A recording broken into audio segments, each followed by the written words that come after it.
Hi అండి, అందరికీ నమస్తే. Welcome to lucky media. మీరు కనుక మన ఛానల్ ఫస్ట్ టైం చూస్తున్నట్లయితే కనుక మన ఛానల్ సబ్స్క్రైబ్ చేసుకోండి. అంతేకాదు పక్కన ఉన్న బెల్ ఐకాన్ కూడా యాక్టివేట్ చేసుకోండి ఫ్రెండ్స్. నిన్న అసెంబ్లీలో మంత్రి ఉత్తమ్ కుమార్ రెడ్డి గారు అయితే ఒక మంచి గుడ్ న్యూస్ అయితే ప్రకటించారండి.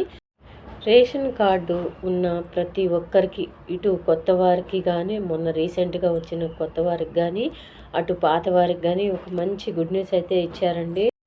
అదేమిటో కాదండి, రేషన్ షాపుల ద్వారా సన్న బియ్యం పంపిణీతో పాటు నిత్యావసర సరుకులు కూడా పంపిణీ చేయబోతున్నారు. తక్కువ ధరకే, అంటే మనం బయట షాపుల్లో దొరికే వాటికన్నా చాలా తక్కువ ధరకే ఈ నిత్యావసర సరుకులన్నీ కూడా మనకు రేషన్ షాపుల ద్వారా దొరుకుతాయని మంత్రి ఉత్తమ్ కుమార్ రెడ్డి ప్రకటించారండి. దాని వివరాలన్నీ కూడా చూద్దాము.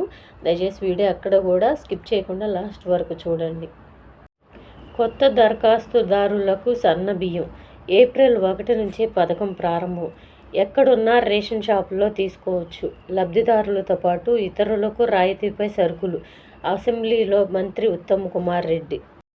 రేషన్ కార్డుల కోసం దరఖాస్తు చేసుకున్న వారికి వచ్చే నెల నుంచి సన్న బియ్యం పంపిణీ చేయనున్నట్లు మంత్రి ఉత్తమ్ కుమార్ రెడ్డి తెలిపారు. రాష్ట్రంలో ఎక్కడ ఉన్న రేషన్ షాపుల్లో నుంచి బియ్యం తీసుకునే వెసులుబాటు కల్పిస్తున్నామన్నారు. కొత్త కార్డులు త్వరలోనే మంజూరు చేస్తామని, దీని ద్వారా 30 లక్షల మంది లబ్ధి పొందుతారని పేర్కొన్నారు. రేషన్ షాపుల్లో బియ్యంతో పాటు ఇతర సరుకులు సైతం పంపిణీ చేసేందుకు చర్యలు తీసుకుంటున్నట్లు వెల్లడించారు. లబ్ధిదారులతో పాటు ఇతరులకు రాయితీపై సరుకులు ఇచ్చేందుకు సన్నాహాలు చేస్తున్నట్లు తెలిపారు. బుధవారం అసెంబ్లీలో ఉత్తమ్ కుమార్ రెడ్డి మాట్లాడారు. బీపీఎల్ వారికి 3 రంగులతో, ఏపీఎల్ వారికి గ్రీన్ కార్డులు ఇవ్వనున్నట్లు తెలిపారు. ఏప్రిల్ 1వ తేదీన సన్నబియ్యం పంపిణీ కార్యక్రమాన్ని సీఎం రేవంత్ రెడ్డి ప్రారంభించనున్నట్లు తెలిపారు. దొడ్డు బియ్యం 80% మంది లబ్ధిదారులు ఉపయోగించడం లేదని, దీంతో ఆ బియ్యం పక్కదారి పడుతున్నాయని తెలిపారు. అందుకే సన్నబియ్యం పంపిణీ చేయాలని నిర్ణయం తీసుకున్నట్లు తెలిపారు.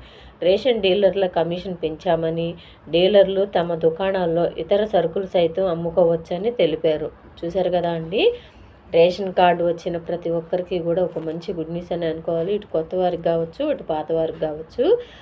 రేపు 1వ తారీఖు నుంచి, అంటే ఏప్రిల్ 1 నుంచి కూడా ఈ సన్న బియ్యం కార్యక్రమం అయితే స్టార్ట్ అవుతుందండి. రేపు ఉగాది రోజున ఈ పథకాన్ని ప్రారంభిస్తారు. కానీ ఇచ్చేది మాత్రం 1వ తారీఖు నుంచి రేషన్ దుకాణాల ద్వారా సన్న బియ్యం పంపిణీ చేస్తారంటండి. అంతేకాదు ఇతర సరుకులు కూడా, అంటే మనకు కావాల్సిన ఇంట్లో నిత్యావసర సరుకులు ఉంటాయి కదండి, అవన్నీ కూడా చాలా తక్కువ ధరకే అక్కడ నుంచి పంపిణీ చేయాలని చూస్తున్నారు.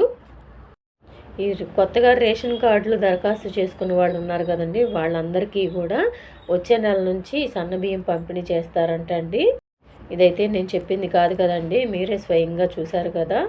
ఉత్తమ్ కుమార్ రెడ్డి గారు నిన్న అసెంబ్లీలో ప్రకటించారు. రేషన్ కార్డుల కోసం దరఖాస్తు చేసుకున్న వారికి వచ్చే నెల నుంచి సన్నబియ్యం పంపిణీ చేయనున్నట్లు మంత్రి ఉత్తమ్ కుమార్ రెడ్డి తెలిపారు. చూశారు కదండి. అంతేకాదు రేషన్ దుకాణాల్లో ఈ బియ్యంతో పాటు, అంటే ఈ సన్న బియ్యంతో పాటు ఇతరత్ర సరుకులు కూడా మనకి తక్కువ ధరకే అందనున్నాయి. ఇది కూడా మంత్రి ఉత్తమ్ కుమార్ రెడ్డి గారే ప్రకటించారండి. ఇక్కడ చూపిస్తున్నాను కదా, ఆయన ఏం చెప్పారో అదే మేము చూపిస్తున్నామండి. ఇదిగోండి, రేషన్ దుకాణాల సరుకులు కూడా పంపిణీ చేస్తామని ఇక్కడ ఆయన ప్రకటించారు కాబట్టి దాన్ని మేము చూపిస్తున్నాము. ఇకపోతే కొత్తగా రేషన్ కార్డుల కోసం అప్లై చేసుకున్న వారు, దరఖాస్తుదారులు ఎవరైతే ఉన్నారో వారందరికీ కూడా వచ్చే నెల నుంచి ఈ సన్న బియ్యం పంపిణీ చేస్తారంట. సో ఇదండి ఈరోజు వీడియో కనుక నచ్చినట్లయితే మీ ఫ్రెండ్స్లో, ఫ్యామిలీ మెంబర్స్లో గుడ్ న్యూస్ని అందరికీ షేర్ చేయండి. వీడియో నచ్చితే కనుక ఒక చిన్న లైక్ ఇచ్చి సపోర్ట్ చేయండి. మరికొన్ని లేటెస్ట్ అప్డేట్స్ కోసం మన లక్కీ మీడియా ఛానల్ సబ్స్క్రైబ్ చేసుకొని గంట సింబల్ అలాని పెట్టుకోండి. మేము పెట్టే ప్రతి ఒక్క వీడియో నోటిఫికేషన్ ద్వారా మీకు తెలియజేస్తుందండి. Thank you.